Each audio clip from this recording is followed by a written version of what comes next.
in this question number 13.8, we are supposed to find out the time and the time gap between 9 decays per minute and the 15 decays per minute.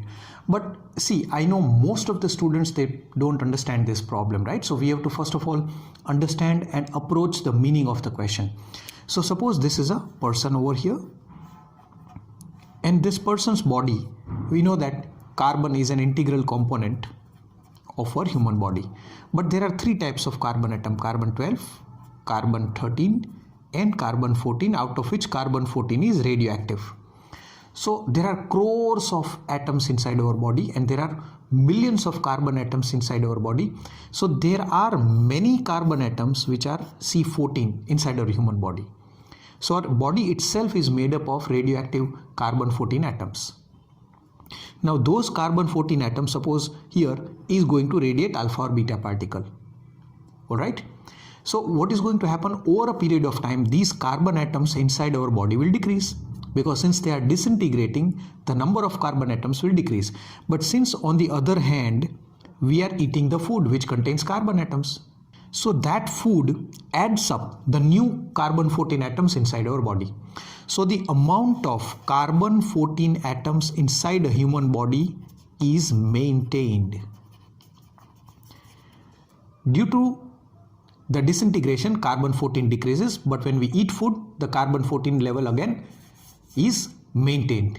So the decay rate, the disintegration rate for a normal human being is constant. It does not decay. But for example, after the death of this person or a human body, what is going to happen is the carbon 14 intake will stop, because now the person is not going to have the food. But the carbon 14 atoms which are already there in the body will start decaying. So the number of carbon 14 atoms will start decreasing. If this happens, then the disintegration rate will also start decreasing. So for a healthy human body, it is already given that it is 15 decays per minute, and it will remain till this person is going to remain alive.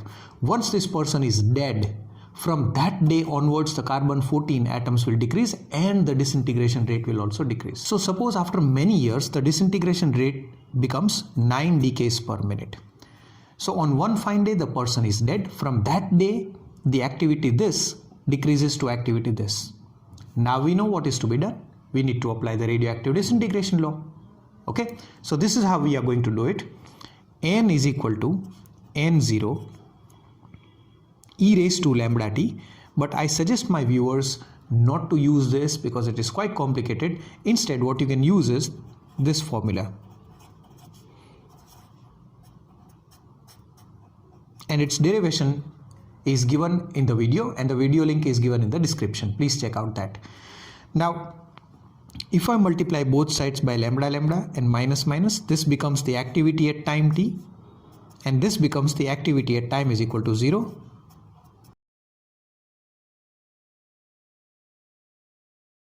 Now this is 9 decays per minute, and decays per minute over here is 15, so decays per minute is going to get cancelled. 2 raised to minus t upon t half. Now the t half is 5730 years.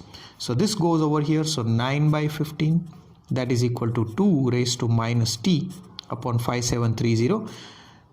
If I do the reciprocal, I am going to get this as, first of all, 3 3s are 9, 3 5s are, so reciprocal 5 by 3, that is equal to 2 raised to, it will become plus t upon 5730. I am going to take log on both sides, so log a upon b is equal to log a minus log b, so log 5 minus log 3, that is equal to, this will come in front, t upon 5730 log of 2. Now we know the value of log 2, and this is of course in years, 5730 years into 0.3010. Now we need to find out the value of log 5 and log 3. Log 5 is 0.6990 and the log 3 is 0.4771. Okay, so now if you solve this, you will get your answer as time is equal to roughly 4225 years. This is the answer to our problem.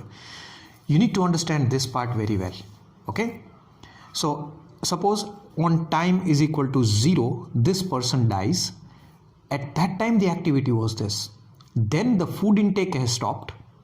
So what is going to happen is the new carbon atoms are not going to get added up, but the old carbon atoms are going to decay, so the disintegration rate will drop. So at time is equal to t, this is the decay rate. So what is the time before which this person was alive? That is this time gap, that is these many years. Okay, you may consider this with respect to a dinosaur bone. That would be more easier because human life is not this much. Okay, it's very, very small. So that is what actually happens. So suppose on one fine day, if I get a dinosaur bone, okay, and I'm going to find its activity with the help of Geiger counter. Suppose that activity is 9 decay per minute. Now when this dinosaur was alive, at that time the decay from his bones was 15 decays per minute. So this time gap can be calculated with the help of this formula, radioactive decay.